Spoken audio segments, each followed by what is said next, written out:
So we watched episode 2, season 2 of Last of Us a few days ago, and what a ride that was. It stayed true to the game while also changing a few pieces of it, which we'll go into in this video. And I know you have a lot of thoughts. I have a lot of thoughts this time. I had less thoughts in episode 1 just because less happened. But I've also kind of had time to gather some thoughts about the season so far as a whole. I have a lot. A lot to say, and we'll get to the recap and our thoughts on the episode. But first, we're two Lore Geeks. We like going in depth with these kind of TV shows and movies, sci-fi, fantasy, Game of Thrones, House of the Dragon, Lord of the Rings, stuff like that. So if you like content like that, like we do, be sure to like this video and subscribe for more of this kind of content. We'll go into the episode of Season 2, Episode 2 of Last of Us, and we'll give you our thoughts and recap.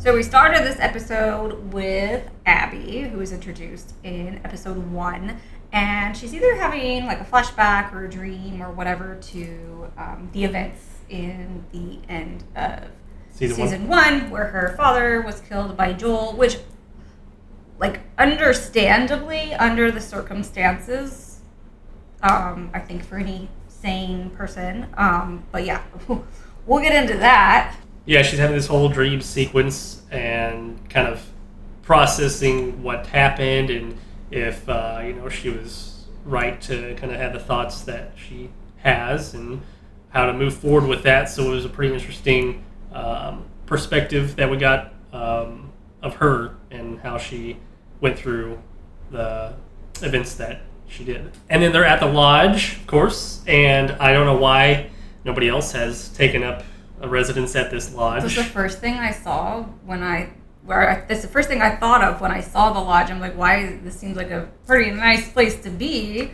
And also, just a random note, but their little group that has, I guess, trekked cross-country for some time now is so well put together and not dirty, and I find that very odd and unbelievable. But, I guess, and they're, like, a pretty good-looking group, too, so that seems, in a show that has, like, real-looking people and a lot of, like, realism for these things, their group kind of stood out as looking very put together for people who had just trekked from, Salt Lake? You just never know. Good for them, I guess. They have a really good hygiene routine. But they're at the lodge, and they're kind of looking at the city, which they thought was just like a few tents. A camp. Yeah. And so they're kind of caught off guard and surprised. So they're trying to figure out how they can make their way into the city to find Joel. They had the idea of maybe following one of the patrols and trying to get some information out of that. Okay, but this is where I have my first beef of many that I'm going to talk about with this episode, because they are kind of like, oh shit, this is a city, they have electricity, they have patrols, they have guards, like this is not really what we signed up for.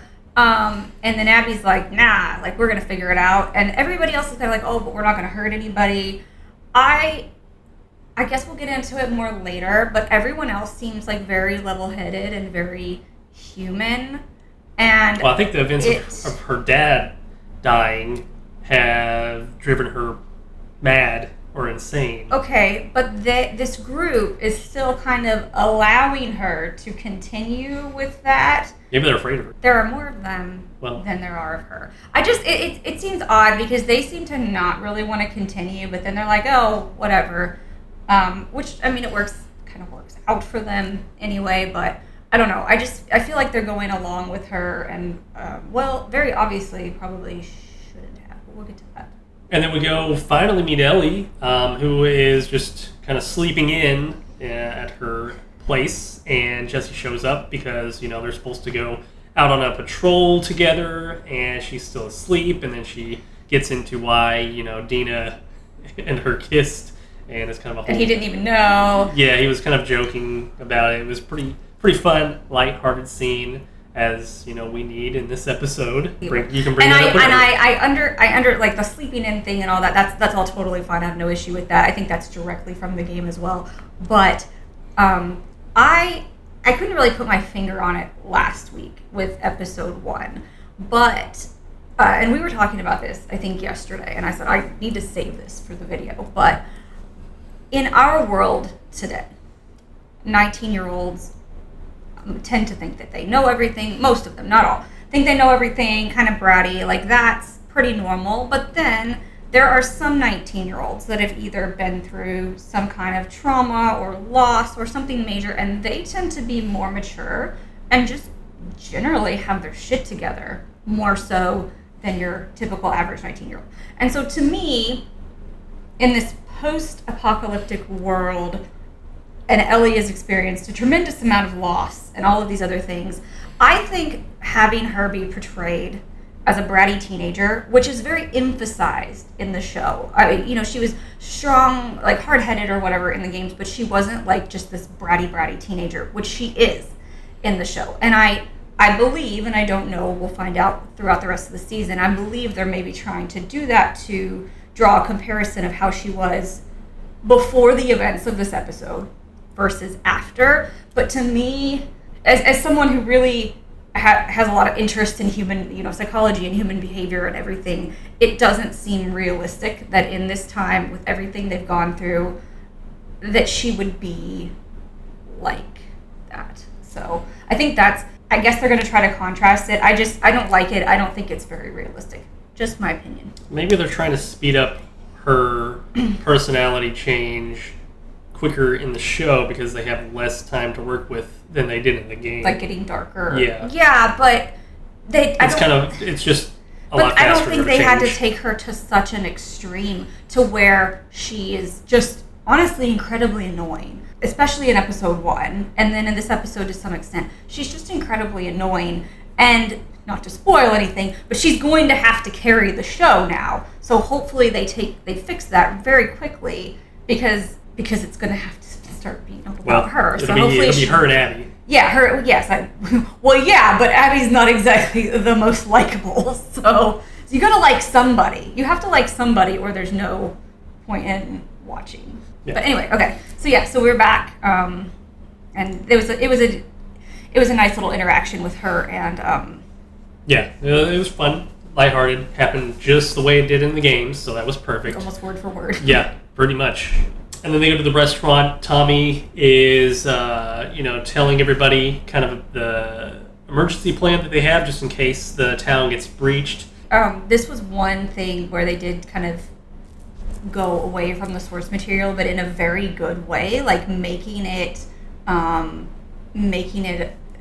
of an entire disaster was really good, and it was so, to me, reminiscent of Game of Thrones in, well, several ways. We'll get to it, but I really loved that, but we're not there yet. Yeah, it was very well done. And then before Ellie goes on her patrol, she stops by Seth's, I think that's his name, and grabs a steak sandwich. Maria had Seth apologize to Ellie, and Ellie's, kind of like, yeah, whatever, I don't care. But because she cares about nothing. Pretty much. Well, her hostility towards him is warranted. Yeah. Her hostility towards everyone is not. It's true.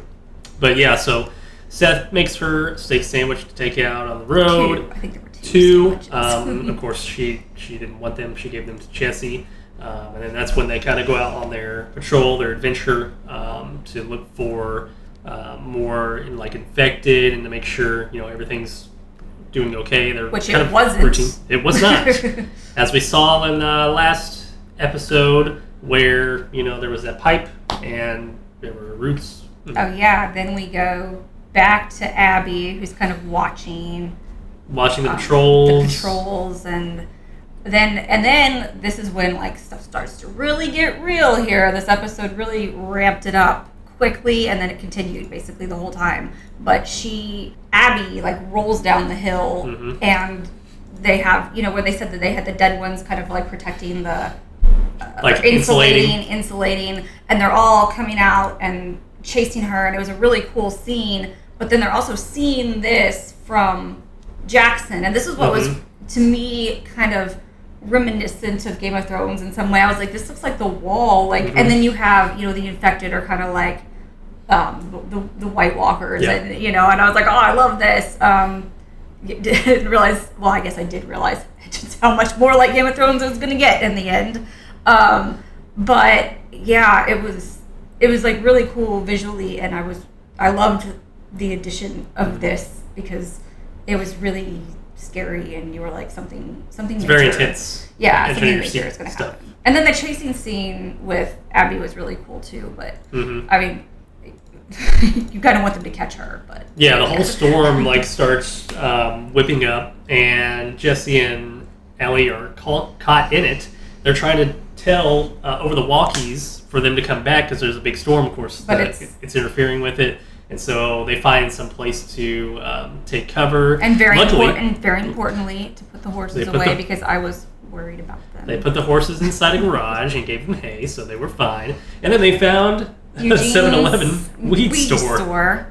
How convenient. Ellie had waited for jackpot. Yeah, and Ellie's being her dumb teenager-y self. Which, I mean, I guess, if you're going to find a weed store, that's one place where it might be.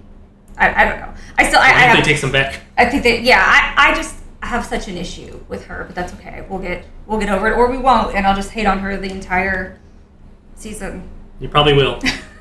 But anyway, when we get back to Abby, and then she kind of falls down the mountain and stumbles upon some dead infected. Well, I think some of them are dead, and some of them are not. Dead infected, and then the ground starts shaking. The snow is like quicksandy, and they're chasing her, and they come out of the ground, chasing her. Very, very scary. There were more of them than we thought. We were like last episode. We were saying something like, "I hope we see more infected this time around." Be careful what you wish for. Yeah. Well, we saw thousands. What appeared to be thousands of infected running after Abby. As luck would have it for Abby, but not so much for Joel. She happens, I guess, upon where they're kind of holed up, waiting for the storm to die down. And it was a really good, like really well done in every single way. Mm-hmm. It was a fantastic episode. Yeah, it's just a fantastic episode, and I mean the costumes and the makeup.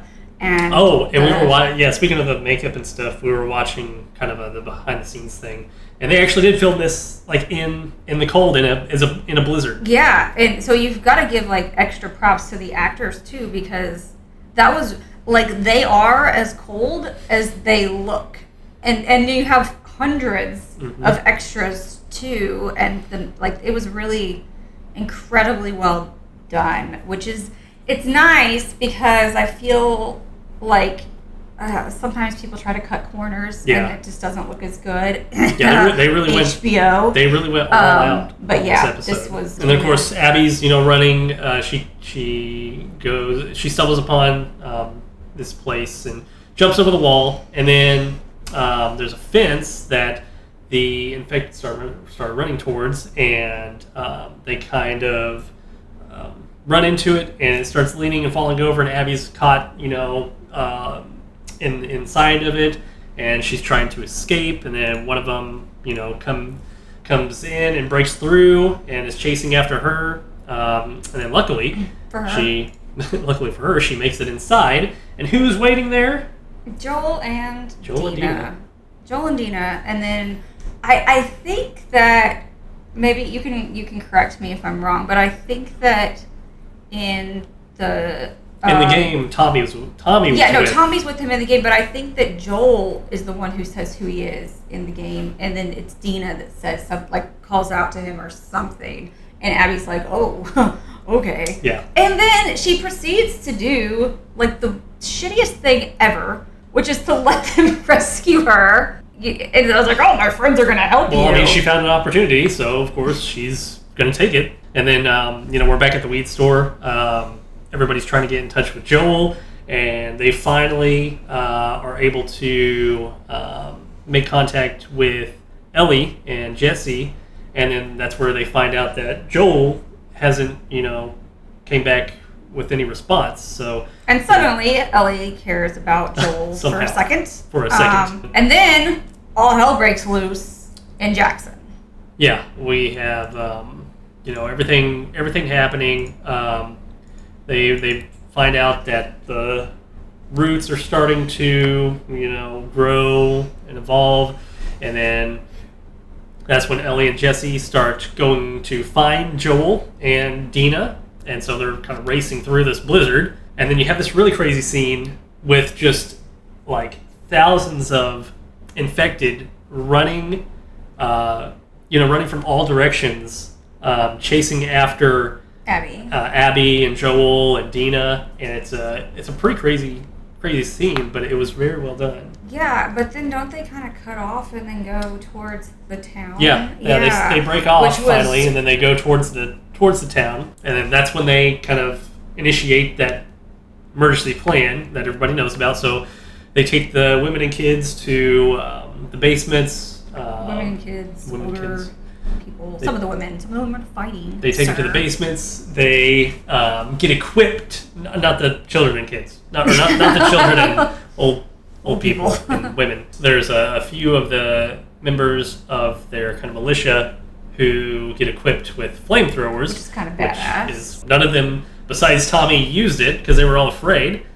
They just like run away. Like, wow, well, you clearly are not suited for your job, but we'll talk about that later. So this is like a battle of Winterfell, but they had like their gas barrels that they're flinging across. Which I was also like, don't you guys need these? Like, don't you need it?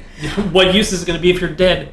Yeah, which sets them on fire and kind of quells. It seems like it's working. Seems like it's working. But then, for now. But then we go back to Joel and Abby and Dina. And Abby's like, "It's okay. My friends and I have a place. It's just right up here. And once we get there, we can regroup, and then we can go help the town and everything." And then we go back to the Battle of Winterfell, and we actually see a new type of enemy. Last episode we got introduced to the Stalker. This episode we get introduced to the Bloater, who's basically just a giant that has more layers of, He's been this way for quite some cordyceps. time. Been this way for quite some time. And so Tommy is, fighting him off with flamethrower. Obviously the Bloater gets in first, and then Tommy is that's how the wall gets breached by the Bloater, because he's just... I don't know why I'm saying he. He's like the Kool-Aid Man. Oh, yeah. It is just so strong. And so, then everybody else is going to come in too. And this is where a lot of people run away. Because they're like, including the guys with the flamethrowers. Like, never mind. They probably could have taken him down easier if they had all of them there. Anyway, so we have that whole thing going on, and the Bloater is chasing after Maria first. Which is the only critique that I have of this scene, because otherwise it's like a really amazing battle scene. But they're kind of just running past Tommy, and I'm like, why are none of the other ones, like, he's wearing some pretty heavy plot armor right there, because they're just like going around him. But that's, whatever.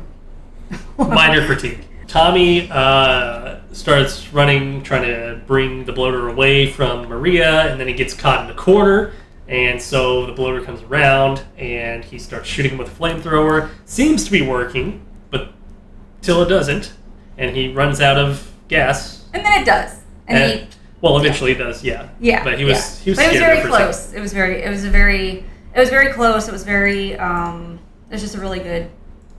We thought Maria was going to save him, but the way that it happened was also fine. But yeah, it's looking bad. It's looking really bad in the town, although they seem to get control of it because Maria let the dogs out. Yeah. Who let the dogs out? Maria. Maria let the dogs out, and that, I don't know why they didn't do that in the first place. Got to wait for the right moment.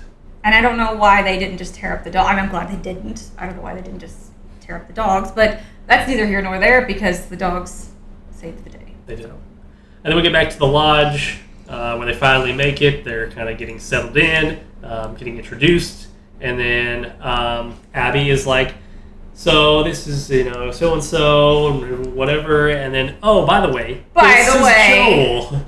And they're like, go things south. really go badly, and I was like, oh my god, Joel's gonna... And I knew that he was going to die. I, for some reason, thought he was going to get out of this and die later. I don't know why. That was stupid of me. But...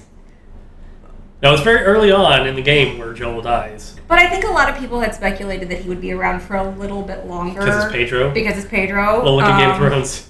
He was there for a minute. A few episodes. Yeah, so. but this is another point in which I would say, again, all of this group that she has, there's like, 5 or 6 of them, they are showing their humanity, which they still have, even if Abby doesn't, because they're like, no, we're not gonna hurt Dina. Like, I promise, you're just gonna sleep for an hour. Mm-hmm. Like, they're being so reasonable, and they didn't want to hurt the guards. They didn't want to like kill anybody that didn't need to. I don't understand why they're continuing to let Abby just be a complete psychopath. Yeah, and maybe that'll be more explained later. Maybe it's just not going to be, which would be annoying because of what happens next. I don't understand why they let her do that because, again, we'll go back to human behavior and everything, but I think that for anybody, we can understand Abby's anger and hatred of Joel. And I think, again, we're talking about like in this post-apocalyptic time, not like now. This post-apocalyptic time where there's no laws, you can understand her desire to kill him because he killed her father. Mm-hmm. You understand that.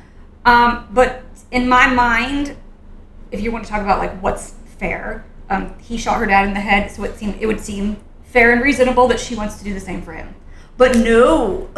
She wants to torture him. But no, she literally, and she says that, you don't get to make this go quicker. And she had mentioned, I think in episode 1, that he was going to die slowly. And like, this is all of these things with her just being this complete psychopath. And these other super reasonable people, it's odd. It's an odd dynamic to me that they're letting, because it's not fear of her. There's more of them. Like they could take her down. But anyway, yeah, it's an odd thing to me that I understand her wanting revenge, but like. So they put Dina to sleep, and then they shoot out Joel's legs with a shot, or she shoots out Joel's legs with a shotgun, and then makes them do a tourniquet so that he doesn't bleed out. Yep. Because she wants to torture him and not she wants him to die slowly. So she's going about this whole like monologue thing about how they don't kill people that can't defend themselves. And then she does just that. She does just that. So like, you crazy bitch! What are you doing? Why did you even have to go through that whole thing? And then grabs the golf club and just like beats the crap out of him. Yep. And then all of her seemingly fairly reasonable friends just stand around and watch her do it. And I feel like in reality, or even like this version of reality, I feel like one of those people would have just put a bullet in his head. I really do. Because they probably want him dead too. Like he killed their friends, whatever. But I think they were still human enough to not, like it visibly bothered them to see what she was doing. And they just kind of let it happen, so. Yeah, and then, Joel's in very, very bad shape. Ellie and... This is when I start to realize that he's probably not going to make it. Ellie finally gets up to the lodge. She realizes that... Not very quietly. No, she realizes that Joel is there. She comes in guns blazing. Doesn't go well for her. And then Joel is just kind of lying there while she's on the ground. And she's just, telling him to wake up or... Get up. Yeah. And so it's a pretty sad scene. Once again, seeing Pedro... watching Pedro get his head bashed in yet again. Like, how many times can we take this? Because it's been twice now, and Sean Bean dies in everything he's in, so why not Pedro? This whole scene, it was so bad, but good in that, like, it bothers you for a while. It's like it bothers you on a deep level. It was kind of like, to me, not to compare shows, but like Negan in The Walking Dead with Glenn and Abraham. Mm-hmm. It was like that level of like shock. shock, and we knew that was coming in The Walking Dead as well. If you knew anything about, like, it's something that is coming, but then when it happens, it's still shocking to see it, and it was troubling and traumatizing. And the most troubling thing to me is that now we have a season to go with 2 very unlikable people in the lead. But there is a change. There is a change at the end of this in the games too, because Abby just completely beats him to death with a golf club, whereas Abby in this one, he's just laying on the floor, and then she stabs him with Well, because it was broken like that. That's why I think.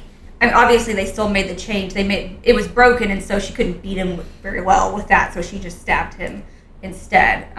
It's a really small change, but yeah. Besides that, everything none else, of us wanted to see him get his head bashed in. Everything else was the same. They just kind of left him there. I assume Dina woke up eventually. Because they had her riding away on the horse. Yeah.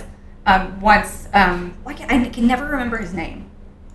Jesse. Because Jesse and Ellie had split up, and then eventually Jesse did find them, and then they took their horses and they took Joel's body back at the end, and then they were kind of cleaning up in Jackson as well, because obviously they've suffered a lot of loss of lives, but also property and some of the infrastructure that they had there, and they may not have any gas because they threw it all on the infected. So overall, what a great episode this was. We knew it was coming, but they executed it very well. Yeah. I do feel like Pedro really carried the show, and I know you don't have as much of an issue with the casting as a lot of people. I don't love Bella Ramsey as Ellie. It's not because she doesn't look like her necessarily. That's part of it. I also don't. I think Bella is decent as an actor. I don't have any complaints about that. I think she's done a decent job. And I can say she. I looked it up. She or they, just fine. So, but I just have a few issues with it, and I think she looks extremely young, which is hard to do anything with that. I mean, and I know Bella is actually older than Ellie is supposed to be, but she just has a very, very, very young face. Mm-hmm. So, I'm iffy on the casting, but then also not just the casting, but the choices that they've made for her character, and that's writing. That's not mm-hmm. That's not Bella. That's not the acting. The way they've chosen to make her so unlikable, combined with kind of a questionable to a lot of people casting choice, it just makes me wonder how it's going to go. But we'll see. And then otherwise, I think a lot of the other casting for this has been great, I think. Yeah, pretty spot on. But we'll have to see, I guess, what they do with Ellie and Abby this season. It'll be kind of just a manhunt for Abby, which because again they leave her and her group leave on foot. They didn't even take the horses. I was like, well, that's really nice of them not to steal their horses, which were right there. It's really strange. But they just walk away with their perfect hair and their clean clothes, like going to, I think, Seattle, right? Yeah, which is pretty far from Wyoming. So, on foot. Yeah, so we'll have to see how they deal with the aftermath of Joel's death. Obviously, they're going to go try to find Abby and all that, and we'll have to see how Ellie deals with Joel's death, and that'll kind of be... And Tommy, everybody. It'll be, interesting to see and watch, so... It'll either be really good or it'll be bad, and we'll hate watch it, like I said. Well, but yeah, so overall, I mean, this episode, 8 or 9 out of 10. Yeah, like an 8 or a 9, and I think like a 10 visually, just with the visually like a 10, and then everything else probably like an 8. It was really good, and I know I had a lot of minor complaints about it, but overall I really enjoyed it. I thought it was so good. Episode 1 was slow. This was not, and I really enjoyed it. Like watching the comparisons too. So we'll of course recap episode 3 when it comes out this Sunday. Get them out a little sooner this time. We'll get them out sooner this time for sure. But let us know your thoughts in the comments below. We always love to see what you thought of the episode and how it kind of compares to our opinion and thoughts on it too. So in the meantime, be sure to hit that like button and subscribe to the channel for more content like this, and we'll see you on the next video.